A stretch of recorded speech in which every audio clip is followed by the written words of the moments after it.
Selamat pagi, Jakarta.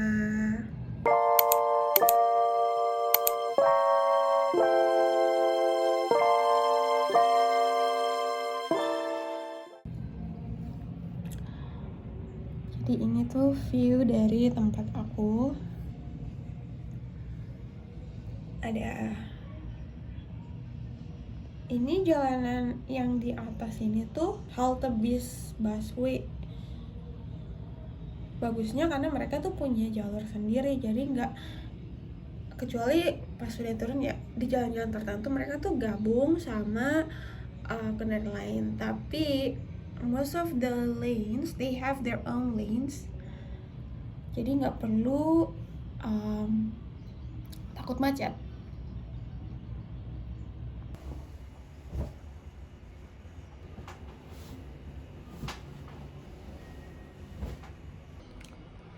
Next aku mau cuci piring. Aku biasanya tuh cuci piring aku kumpulin satu hari, terus paginya dicuci.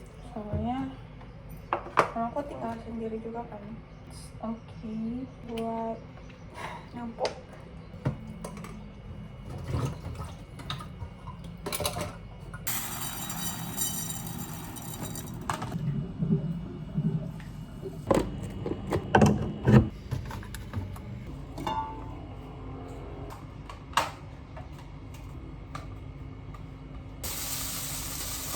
Halo, sambil tunggu nasinya masak, kita mandi aja dulu kali ya. Enggak, ih aneh.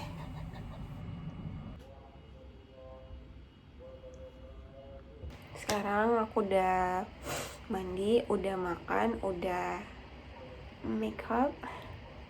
Hari ini aku punya 2 event school.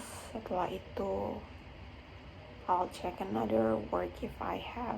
Jadi kan hari ini aku udah coba kayak rekam kayak a day in my life gitu ya. Sebenarnya capek banget, tidak semudah kita nonton di TikTok gitu, a day in my life gitu. Yang capek itu karena kita kan kegiatannya banyak. Kalau kita nonton di YouTube atau TikTok mungkin kayak gampang banget kita lihat, oh paling cuma ngelakuin kegiatan sehari-hari aja terus rekam. Tapi yang susahnya itu kayak kita mau cuci piring aja, atur lagi angle kamera yang bagus. Kita mau ambil makanan, mau masak nasi, harus atur lagi angle-nya. Dan itu yang kayak bikin kayaknya tuh hebat banget sih orang-orang yang bikin konten dan konsisten bikin konten a day in my life kayak gitu. Oke, tim A nyalain videonya, tim B matiin dulu videonya ya. Nanti kita main sama Kak Jasmine. We're gonna play, waktunya 1 menit, dimulai dari sekarang. Titanic. Titanic.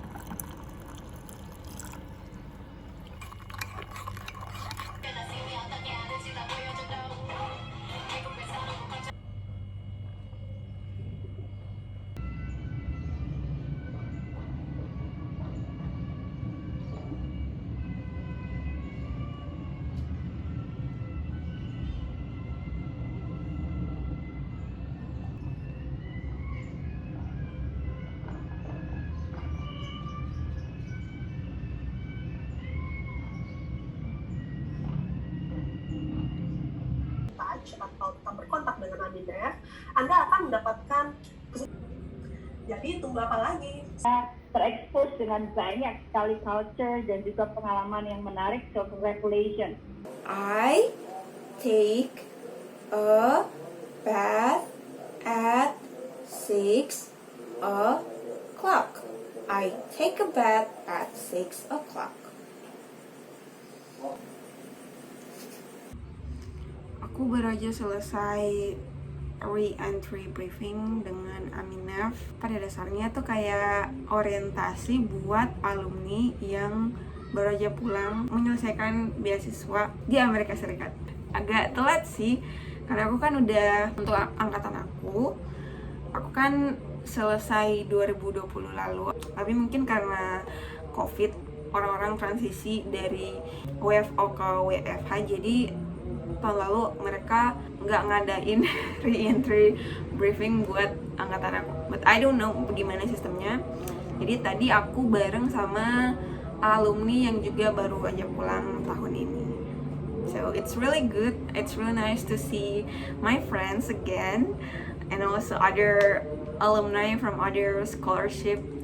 Dan sekarang aku mau makan malam dulu sambil kita Netflix.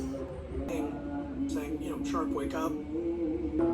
I didn't fire a single round until July 31st of 2009. For your information, salah satu topik yang pasti akan ada di re-entry briefing itu adalah reverse culture shock. Culture shock ketika kita kembali ke negara kita masing-masing.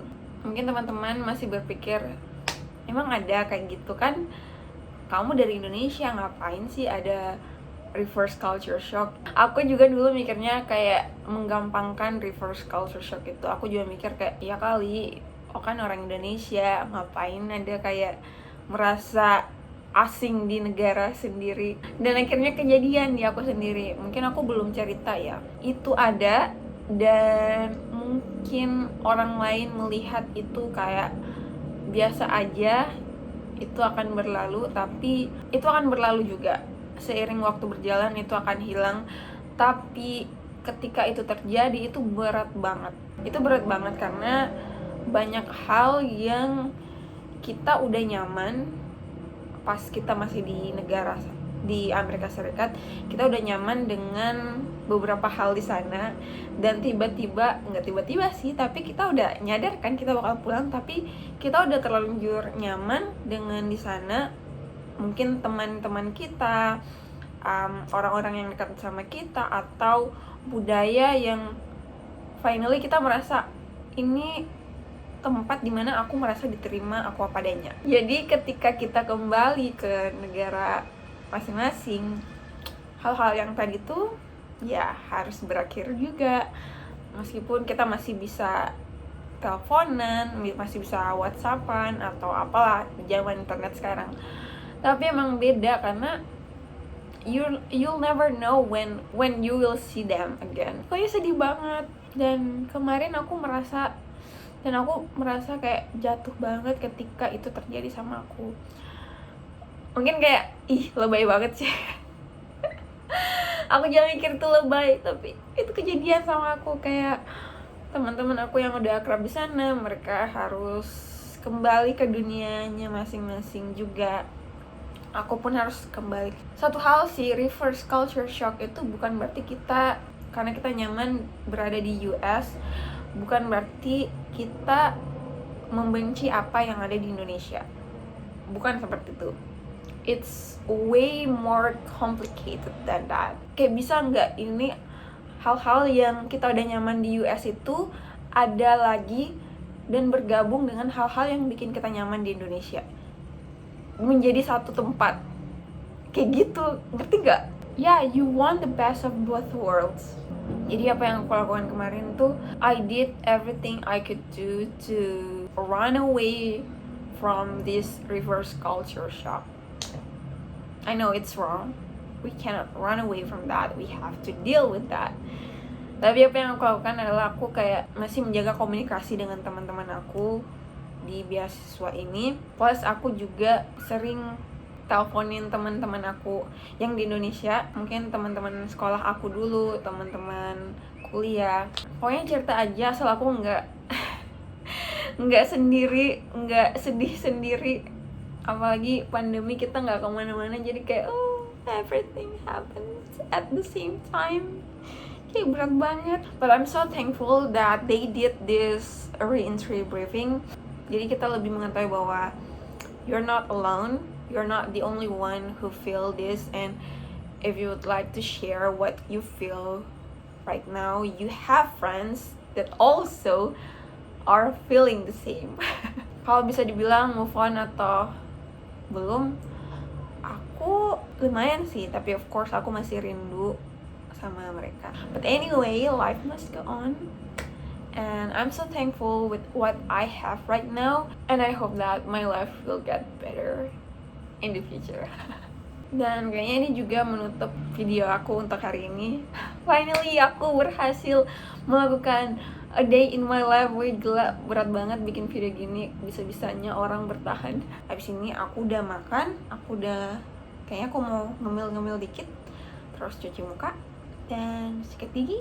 And bobo. Again, yeah, a little TikTok, Instagram, social media stuff. Alright, thank you everyone. Hope to see you again on the next video. Bye-bye.